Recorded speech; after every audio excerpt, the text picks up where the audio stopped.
Hey, it's your girl Nikki Live here, coming to you with my review of last night's episode of Power Book 2, Episode 4, titled The Prince. I am in my car at this time. Let me turn my air on. Sorry about that. Give me a sec. I'm in my vehicle right now because my husband's watching the game, and my office at this time needs to be cleaned up. However, let me go ahead and say this right here before I get started. I will be all over the place because there was so much going on in this episode. Like, I don't even know where to begin. But before I do start, let me start off by saying this. This episode definitely confirmed what I said last week about not liking either Jabari or the other girl, Carrie, whatever her name is, Professor, or whatever her name is. Don't like neither one of them. Would not like either one of them, in this episode just confirmed it. Next thing I want to say is, this nigga Jabari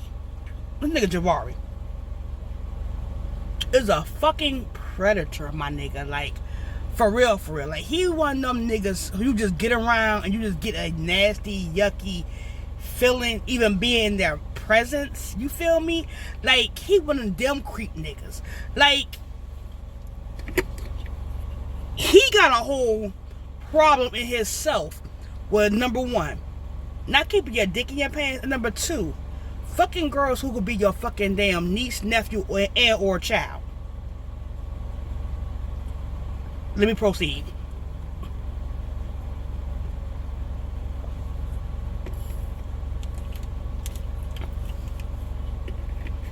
Sorry about that. Let me proceed. So, also, I want to say this episode does show us that Tariq is a pretty smart kid as far as when it comes to being a Ghost 2020. You feel me? A new and approved version of Ghost.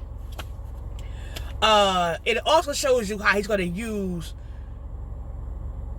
people to get what he needs, to get where he needs to be at.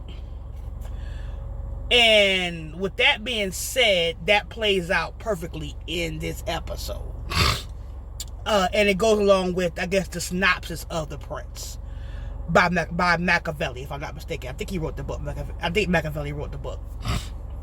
Let me just start off, with this review. So, boom. We see Monet and Kane going to confront CTG gang. And she's telling him, y'all niggas is clout chasing, y'all making the block hot, yada, X, Y, and Z. And as of right now, y'all getting cut the fuck off because y'all making the block hot. You feel me?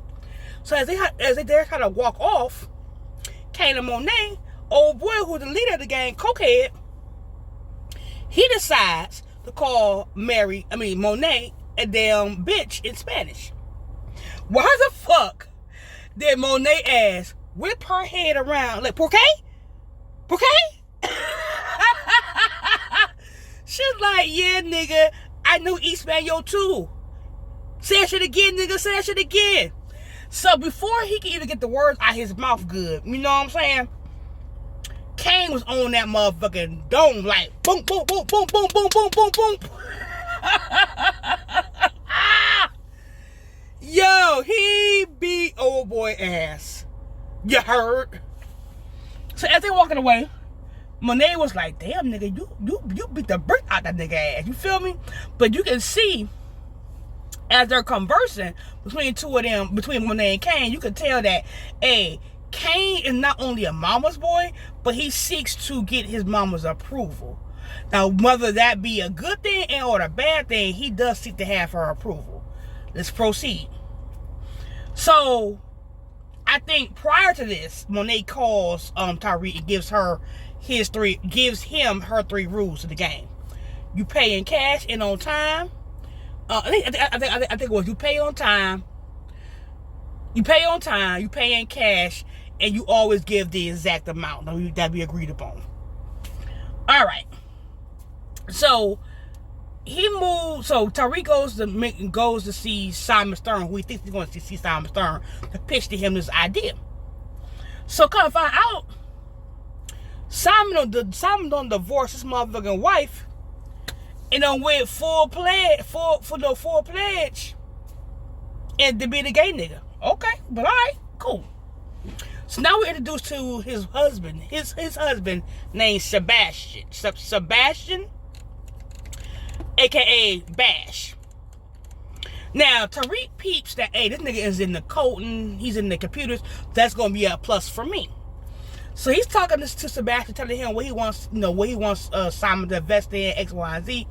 It's an excellent idea.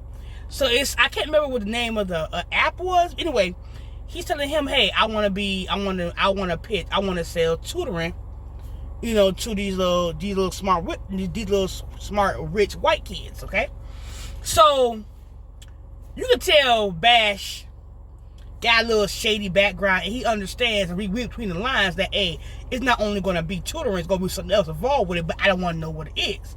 So they come up with an agreement that he's going to get 5% of the profits, whatever case may be. As long as he gets his cut, he's fine. Now, in that agreement between the two of them, Tariq says he needs his money up. He needs to be paid in cash, okay? So cool. Now he has his infrastructure in place and intact, okay? Now he goes to tell Brayden, hey, this is how we're going to work the system, okay?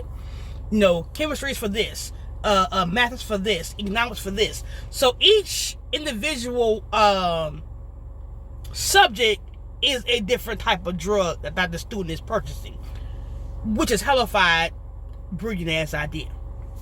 Now, he incorporates 2020 technology along with the old method that his dad and Tommy used, which was their carrier system, aka now he's using financial aid students. You feel me? So everything is working flawlessly, and like I said, it's a good ass method. You feel me? Everyone getting broke off with the bread. Shit going smoothly. Now shit going so smooth and shit going so fast. Brayden telling Tariq, hey, we ran out our product. We need to re-up. He didn't think that he's gonna need to re-up so quickly. Now let's move on over to Monet in them house, okay? So after they don't confronted CTG and XYZ, the kids are talking amongst themselves saying, well, who gonna replace that money coming in? So, as always, Monet's always ear hustling. She come in the kitchen, she's like, well, I might as well tell y'all XYZ, Tariq is going to be working with us XYZ. Now, what I don't like, even though Monet's being one of my favorite characters, I don't agree with how she treats her kids. Because now I'm trying to figure out what the ages are of her kids. Because I'm just like, these kids got to be damn near grown, or they are grown. They're not kids. They're your kids, but they're not kids. They're not children. I feel like she has a problem with distinguishing, yeah, these are my kids, but they're not kids. You understand what I'm saying? So, she asks, and another thing I'm going to say this right here. Another thing I don't like is, I don't like how she emasculates her son, Kane. I don't like it at all. It's very damaging. So, she asks Diana and she asks Drew, what do you think about it? So they tell her what they think X, Y, and Z, and basically when she don't ask Kane like, oh, she don't ask me my opinion. She put that nigga cleaning his place and walk the fuck off. She's like, nigga, yeah, we are a team, all right, but in every team, everyone has to play their individual position. And nigga, your position is being that trigger. You feel me? You don't think, I think you pull triggers. So I was like, damn. And she walked off. I was like, yo, the way she treats her son, Kane, is going to come back. And I don't know if it's going to come back with him trying to kill his mama or either betray his mama. One of the two things is going to happen. He's going to try to kill her ass or he's going to try to betray her ass. One of the two things. Now let's move on. I've heard certain commentators say that, hey, Drew gay. I ain't gonna lie, I didn't get that vibe, but it was confirmed. And now we have a whole Jussie Smollett / Empire shit going on with this motherfucker. And I'm not here for it, but okay. Alright. So like I said, Monet sends Drew out to the school to spy on Tariq. Tariq already peeped the game about, hey, when your mama said you here to spy on me. What's new? So, let's pause right there. Brayden gonna be a problem too.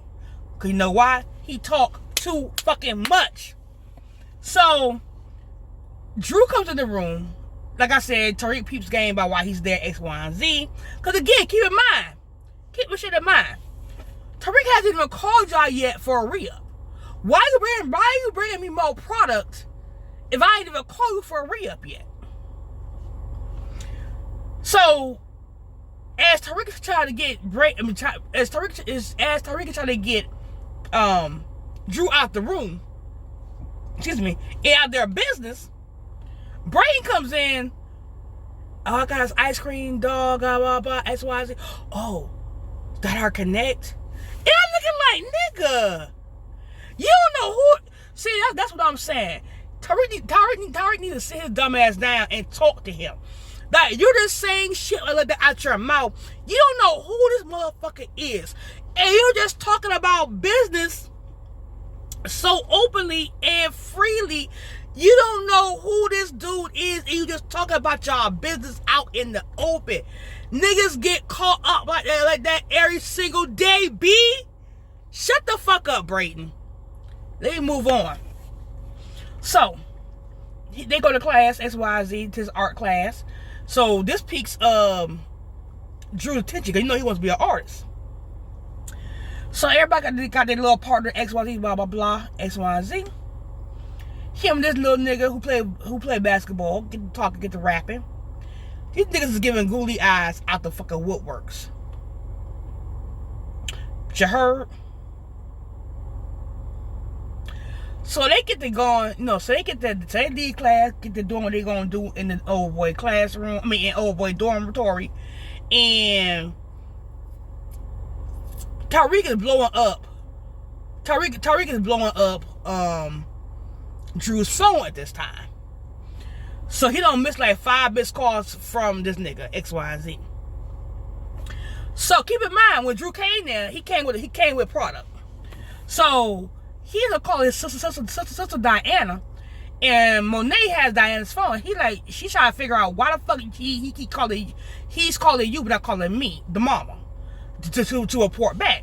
So she's like, look, get on the phone, put on speaker, I want to hear what you're gonna say. So he like, look, I'm not with Tariq at this time, blah, blah, blah. Can you come drop off some product? So what I think happened is, they don't say it, but it's there for you to infer. I feel like Drew and that boy end up fucking. That's why he could just get up and get the bag that he had and take it to Tariq. He called his sister to cover for him, not knowing mom was listening. You feel me? So, with that being said, I feel like Monet and Diana are both aware of Drew's preference sexually. Let's pin it right there. Let me move over to Sax, motherfucker, damn McClain ass.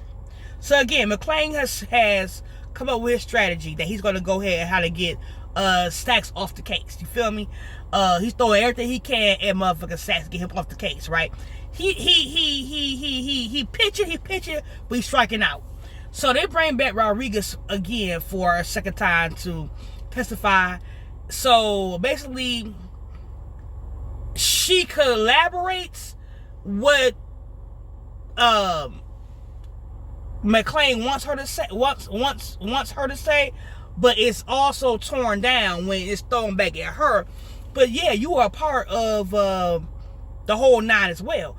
You were, you know what I'm saying, you was congratulating me too, doing the same shit I was doing. So how am I guilty if you ain't guilty, bitch? So that got thrown out, you know what I'm saying, for right now. So they end up having to bring in Tate for testimony as well.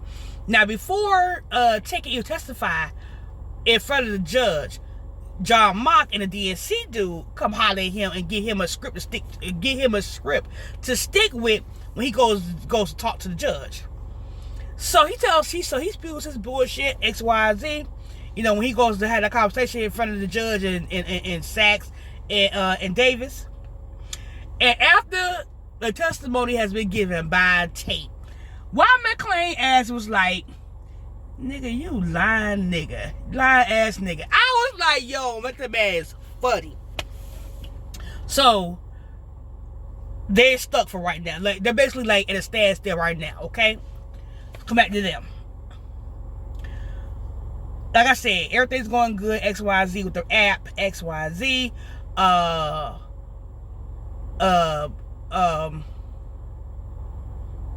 I'm sorry. It happened last night. I watched it last night. So I'm still had to put the pieces together. What happened? Oh, okay. So let's talk about the Chronicles class, or whatever the class is. Okay, the advanced class. So Tariq and the girl Lauren in that class, the Chronicles class, XYZ, talking, having a conversation, vibing, whatever. The white dude and old crazy bitch Professor Millbrook, they come in and they're like, hey, it's the time of year, XYZ. Internship will be given to whoever's going to represent our school, and you get the opportunity to graduate 1 year early. Now, when 1 year early graduation comes up, that piques Tariq's interest, because that nigga want to get out of school to get his motherfucking money. You feel me? But keep in mind, the location for the intern is in D.C.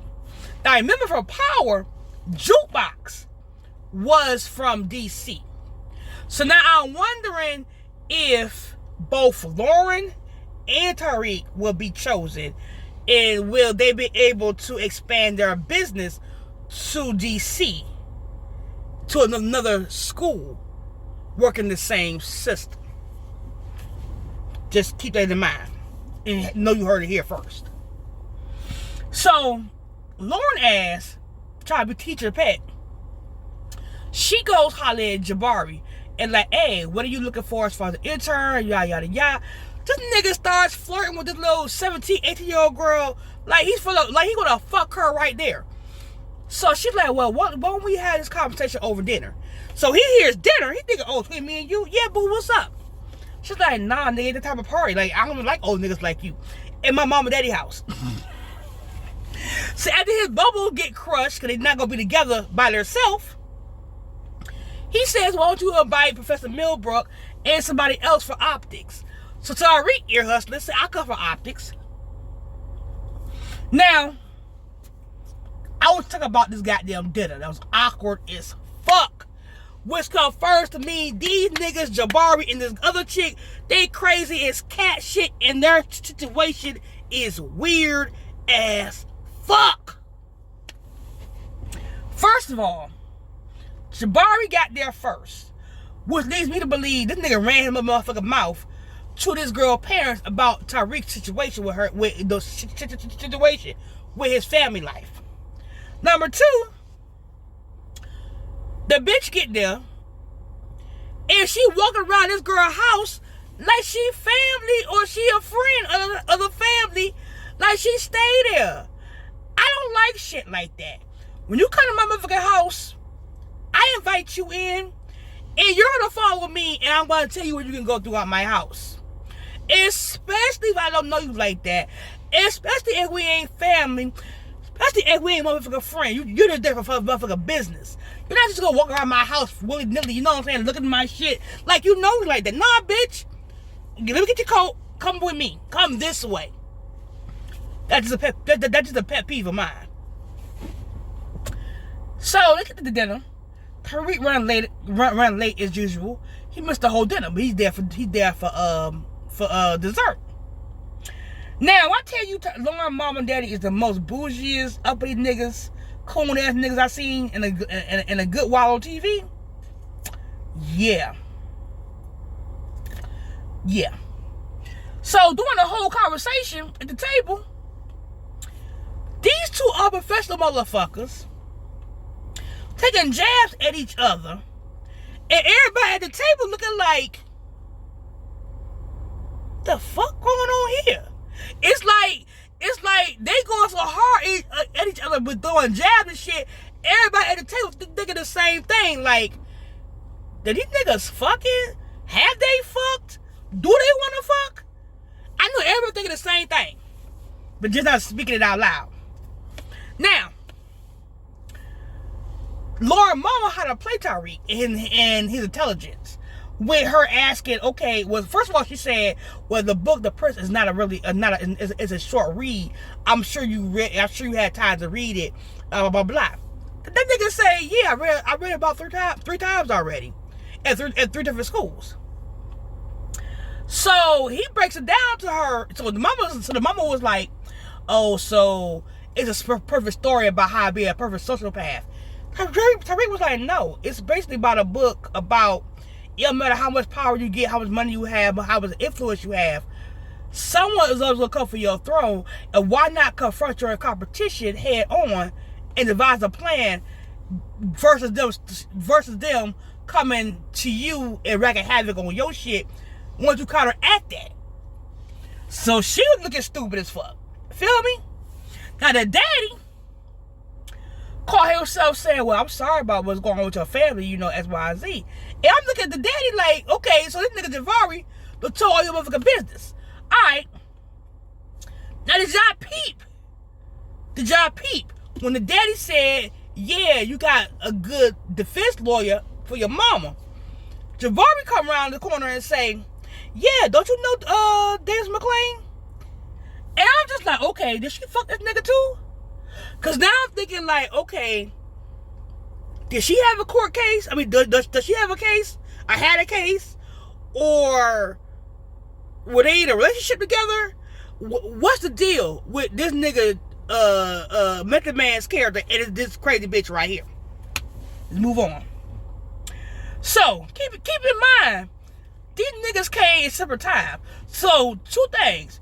Y'all niggas ain't ride together, but I ended back at the same place together. Which tells me y'all niggas had a whole conversation after leaving Lauren Mama Daddy house. Why the fuck did y'all keep going back to y'all office to fuck? Do y'all niggas not have an apartment, a house, campus housing to go to? Like, these are the two most professional motherfuckers that I've seen in a good while on TV. I can't. So now these niggas going back and forth from they leave the house. They leave the house going back and forth with each other to the fucking damn office going back and forth with each other. So now it comes out this girl's mouth that this nigga Jabari been fucking his students, been fucking these young girls, been a damn creep, been a scumbag, and he openly admits it and said, I know who the fuck I am, and bitch, you're just mad because you keep fighting who you are and how much you want to be how much you want to be with me. Okay, girl.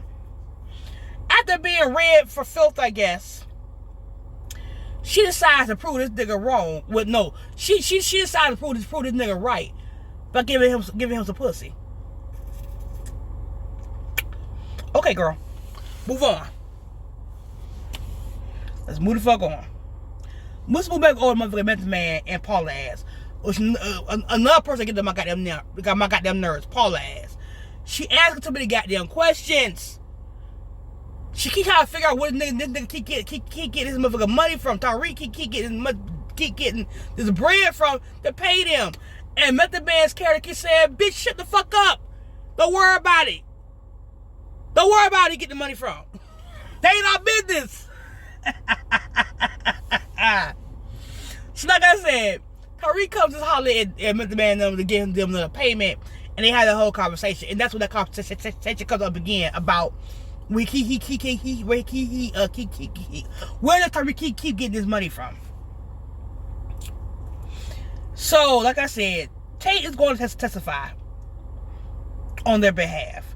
So she calls Tariq, tells Tariq, she calls Tariq, he don't answer. She goes to holler at him at the school. Tells Tariq, hey, Tate is coming to testify on our behalf, and I'm need for you to start wiring us this money. And where do you keep getting this money from? Crazy ass, lying ass Tariq say, yeah, my grandma was the only one got money out the will, so I'm stealing it from her. I just said Tariq ain't shit. So then, her being nosy again, she peeps that old boy that Tariq got the gun in his got a gun in his bag, in his book bag. But I feel like Tariq did that shit on purpose. Like, he knew she was looking, and he did that shit on purpose. But let's go ahead, move on. So now he has to get the money wired. You know what I'm saying? Get the money wired. He can't give out cash no more. Later on, we find out these niggas is fucking Paula and McClain. And McClain got a whole wife at the house. I am curious to see this nigga's wife, cause I know they're gonna bring her up. I want to see how she gonna deal with knowing her husband is being a whole whore out here in these streets. Move on. What else happened this episode? What else happened this episode? Oh, we meet Lauren's boyfriend. This cool nigga in the making. That's all I want to say about nigga. He a cool nigga in the making. Also, let's talk about Tariq, Lauren, and motherfucker damn Diana ass. He'll kiss both the girls this episode. And I feel like he likes them both. But at this present moment, I can't tell who he want to be with. He wants to be both of them for both. He wants to be with both of them for different reasons. I'll say that. But I'm not sure who he's going to end up choosing to be with. And if choosing to be with one of them over the other is going to be a downfall or no. But I will say this right here. I feel like they'll let Lauren tell us the story about her brother. That's going to be how that's going to be her downfall as well. I feel like she going to be at a party one day, get high, do something, end up getting addicted to that shit. It's gonna be Tariq's supply, and that's how her ass was gonna get fucked a bit of game on this show. What else happened this episode? I'm not gonna talk about Tasha doing push-ups and nothing like that, trying to get ready for whatever she had to get ready for. I